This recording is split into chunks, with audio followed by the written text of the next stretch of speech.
Let's move on to the defensive tackles. We're going to start with Mozzy Smith out of Michigan. Craig, I'm going to let you talk about him because our day 2 guy is somebody that I know we have to let Maddie talk about our day 2 guy. So yeah, no, I can do Mozzy and you can do Griffin Dexter, kid. Like I got Mozzy Smith. Okay, here it is. He's a nose tackle, right? That's what he does. He nose tackles.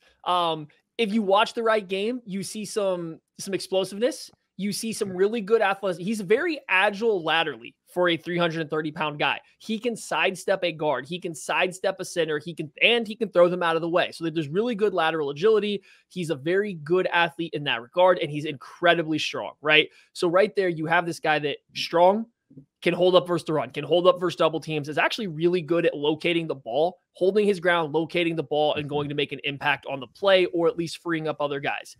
Out of a pass rushing situation, he has the lateral agility to beat his block.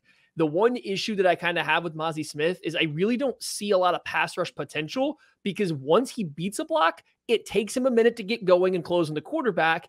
And then when he gets there, he's so out of control, he really struggles to finish the play. So I don't know if there is a ton going on in terms of his ability to pass rush, but he can stop the run. He's the best run stuffing defensive tackle in this class. And there's enough athleticism that you can talk yourself in that he doesn't have to come off the field his entire career on third downs. I think you might start there, but he would very much fulfill and exceed anything the Chiefs have had at nose tackle under Steve Spagnuolo. Kit, you got Big Gerv. Okay. That's fine. Did Griffin Dexter wind up being my guy for you, Matthew? I believe so. It sounds right. If he's not, he should have been. I just mocked Big Griffin Dexter to the Chiefs at pick 63 in a mock draft exercise I did today.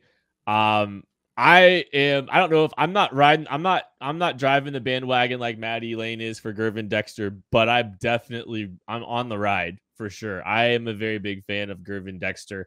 I think you might have said it the other day, like Griffin Dexter's get off can, like, his snap timing is perhaps the worst in this class and the worst recent memory, but there's so much to like about him. Like, there is so much positive, and there's so many traits that you're just intrigued by.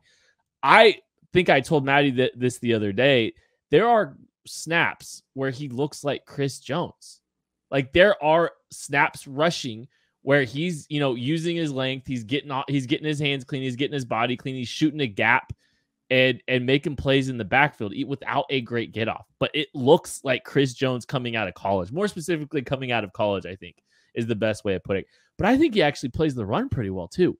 Like, I think there's more positive traits in I think there's upside as a run defender where I think he's already able to do it at a decent level. He's better at the point of attack. He's better anchoring at the point of attack. He'll slip into a gap from time to time and make a play behind the line of scrimmage in the run game as well. I don't think he's guessing as much. I don't think he's just trying to get upfield and try to figure things out and try to make a plays where you kind of saw that with Chris Jones a little bit earlier. I think there's a little bit more cerebral nature to what he does along the interior. Really good measurables. I think, if you fix the get off a little bit,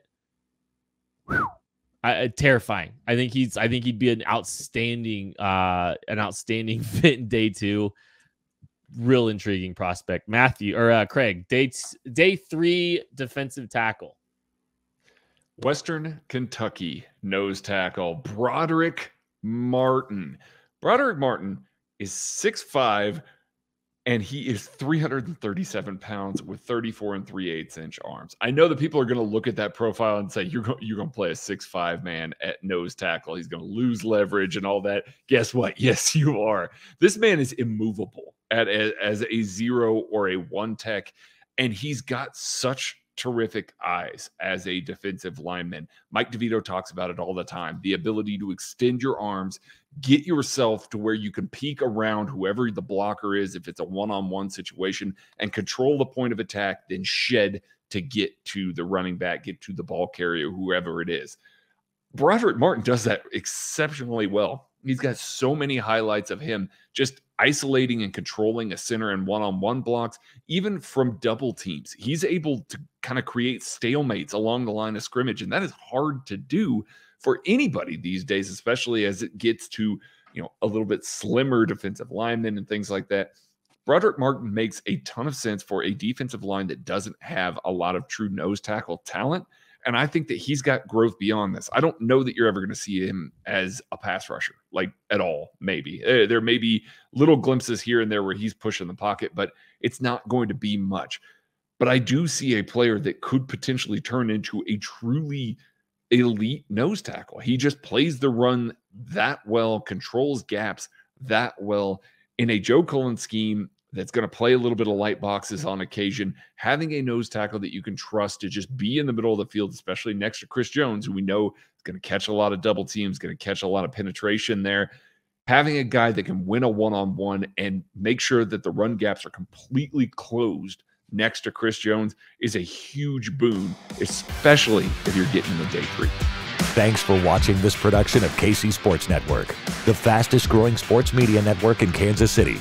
Check out these videos that feature our team of more than 15 former players, insiders, and analysts bringing you the best Chiefs coverage you can find. Entertain, educate, inform. KC Sports Network.